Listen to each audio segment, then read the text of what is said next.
Jack Duker is the ex-boyfriend of University of Idaho murder victim Kaylee Goncalves.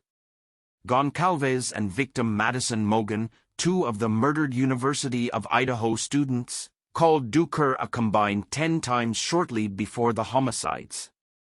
However, Goncalves' family has staunchly defended Duker, saying he has nothing to do with it. Goncalves, Mogen, and their roommate Xana Kernodle and Kernodle's boyfriend Ethan Chapin were all stabbed to death inside an off-campus residence on November 13, 2022. The killing remains unsolved. Asked whether Jack Duker has been cleared in the murders, the police chief said the following in a news conference on November 20, 2022. Everything that we have taken from those calls, we have followed up on, we have cleared, and we believe there is no connection there. That comment came after a journalist's question earlier in the news conference. The chief listed a group of people who have been cleared, the former roommates, the private driver who took them home, but did not mention Duker. Goncalves' sister first revealed the calls to Jack. Goncalves' sister revealed the information to Inside Edition. She did not give the last name for Jack. It's also not clear why Goncalves and Mogen called Jack. However, the New York Times later reported that the Jack the young women called was Jack Duker.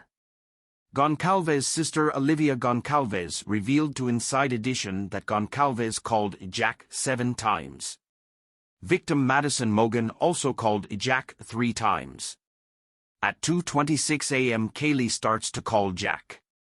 Kaylee calls Jack 6 times between 2:26 a.m. to 2:44 a.m. From 2:44 to 2:52 Maddie calls Jack 3 times, then Kaylee makes a final call to him at 2:52 a.m. And they are both never heard from again, Olivia told Inside Edition. Moscow Police Captain Roger Lanier said in the news conference that on the evening of November 12, Goncalves and Mogen were at a local bar and then a food truck in downtown Moscow. Arriving home at 1:45 a.m. Kernodle and Chapin arrived home from a frat party at the same time. At 1 a.m., the two surviving roommates returned from other places in the community and did not wake up for some time. The 911 call was made just before noon and was placed by the phone of one of the surviving roommates. The cause and manner of death was homicide by stabbing. It was likely they were all asleep during the attack. Each was stabbed multiple times, and some had defensive wounds. There was no sign of sexual assault. According to Lanier, the two surviving roommates, a male seen at the food truck wearing a white hoodie, a private party who provided rides home to Kaylee and Madison in the early morning hours.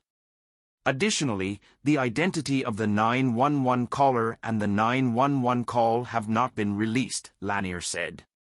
He said investigators were aware that multiple phone calls from Kaylee and Madison phones to a male. The newspaper quoted Kaylee's sister as saying the couple had recently broken up amicably. Also a student at the University of Idaho, he did not answer because he was sleeping and the girls did not call anyone else, the sister told the Times. They grew up together. The sister said it wasn't unusual for Kaylee to call people late at night. Olivia Goncalves said Kaylee's family stand behind Jack 100% and know he absolutely had nothing to do with this at all.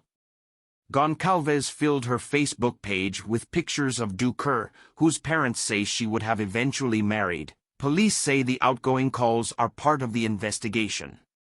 Although her Instagram page showcased her with friends, on Facebook, old photos show she was very close with Duker. They went boating, to sporting events, and more. Duker and Goncalves were both from Coeur d'Alene, Idaho.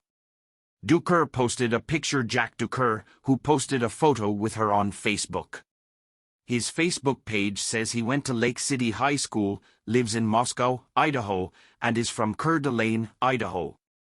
Police are still searching for a suspect or suspects in the slayings of the 4 University of Idaho students, Goncalves, Mogen, Xana Kernodle, and Ethan Chapin. Authorities have said they believe the murders occurred between 3 a.m. and 4 a.m. in the Moscow home Goncalves and Mogan shared with other students.